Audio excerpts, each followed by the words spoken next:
Hey you guys, I'm back with day 6 of the Tim Holtz 12 Tags of Christmas.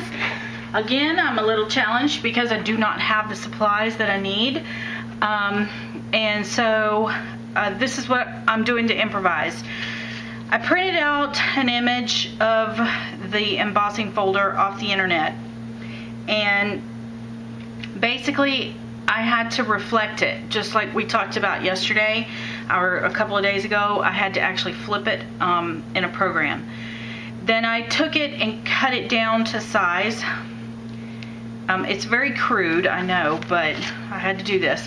I took a really thin piece of scrap paper. It doesn't matter what color it is because you're really not going to see it when you're done. And I used the Ranger foil and I covered the surface of it with the foil.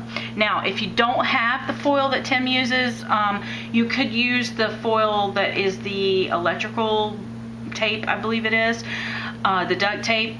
You could use also aluminum foil. I have a tutorial from last year where I showed you how to make aluminum foil tags where you don't have this crease in the center. But because the design is very boxy, I'm okay with the creases. So basically, what you're going to do, again, a thin sheet of paper with the foil of any kind, and a thick foam pad of some kind. And I used the brayer to kind of put this foil on here so it was nice and smooth to start with. I didn't want any extra creases. I wanted to get all the air bubbles out. Then the next thing I did was I trimmed it off around the edges, and of course I need to put my hole in here with the crop dial, but I'll do it in a minute.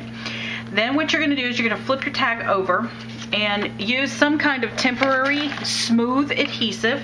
I'm just going to use my, I don't want that one, I want this one. I'm just going to use my ATG gun. And I'm going to adhere this to the back of the tag. And it's just a temporary to hold it in place so it doesn't slide around.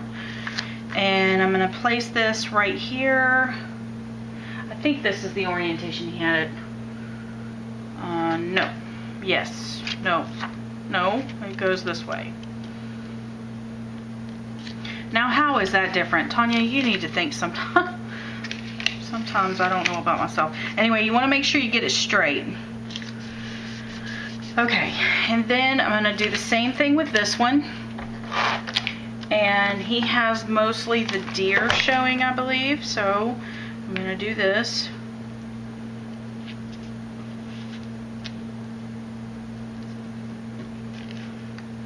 Gonna have to hang on a minute. See, you got to get the placement right, because if you don't, it won't add up right. It won't line up right. And then and he's lining it up with this line right here. So it's backwards, so it's kind of disorienting a little bit.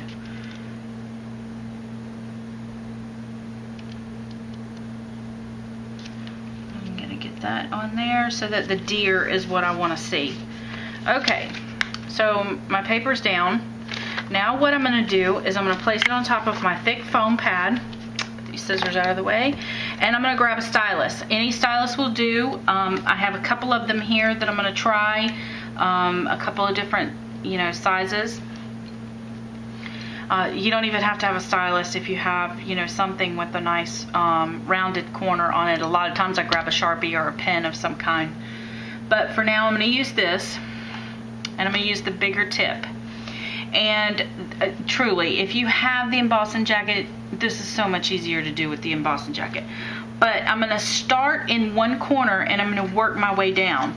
Now realize that some of this is hanging off the edge over here. And to keep myself from overdoing what I need to do, I'm just going to take the scissors and rough cut this out. So I know that the shape that I end up with is actually the shape of the tag. You don't have to keep it straight because you're going to rip this off when it's over anyway, so if it works.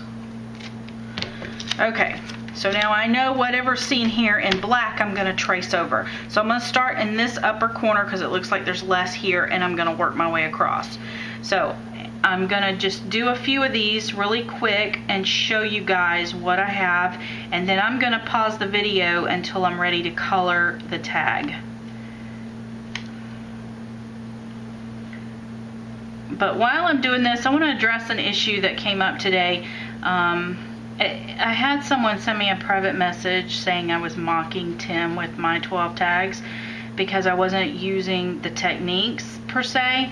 But I have one thing to say. If I have the supplies to do the techniques, I'm definitely doing his techniques.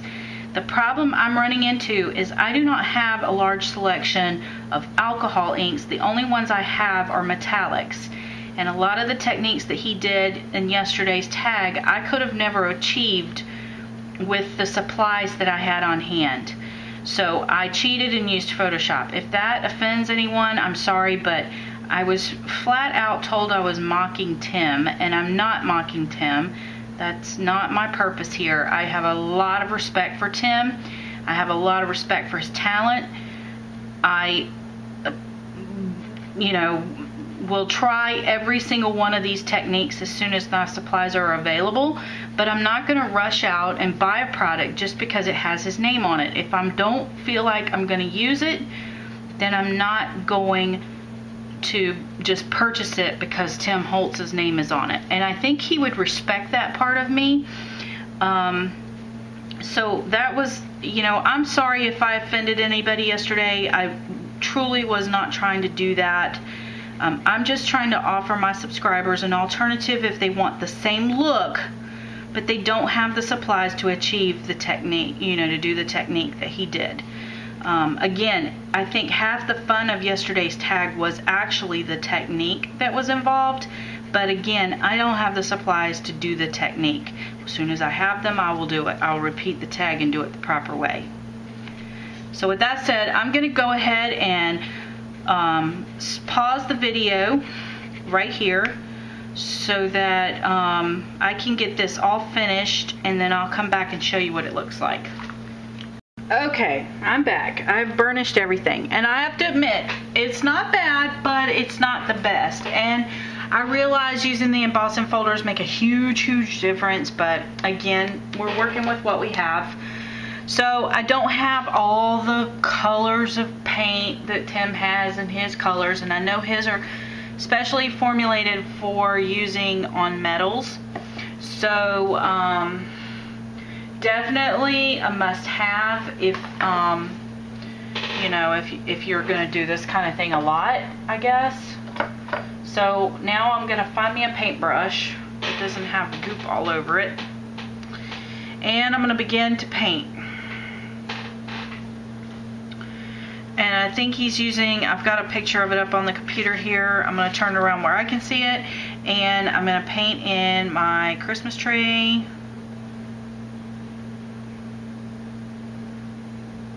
And I'm just going to get a baby wipe here and work on cleaning off my brush in between using a baby wipe. Again, probably not the best. I'm probably going to get yelled at for that too. Let's see here. The next color is going to be the yellow. Anyway, you guys get the idea. Follow his roadmap for painting in the colors. He went all the way out with it. I am going to pause the video while I paint this masterpiece. And truthfully, I'm going to tell you straight up, I'm not a big fan of this at all. And I think the look he's going for is an old tin sign. But I'm not a huge fan. We'll see when I'm done if I like it better. Okay, so I'm going to fast forward this and paint it all up, and then I'll be right back. Okay, I'm back, and here is the finished tag. The only, I was able to paint and burnish and clear emboss just like Tim did. The only thing I had to do different was I didn't have the embossing folder, and I showed you guys how to do that. And also, I have seam binding, but he used like a yellow colored seam binding, and I wanted something a little more festive, so I put red, and I put some of this tinsel type, what is this called, yarn, whatever that is, fiber stuff on there, because I thought it kind of helped bring out some of the silvers in there. So anyway, there you go. There's today's tag. number 6. Thank you guys for watching, and can't wait for tomorrow.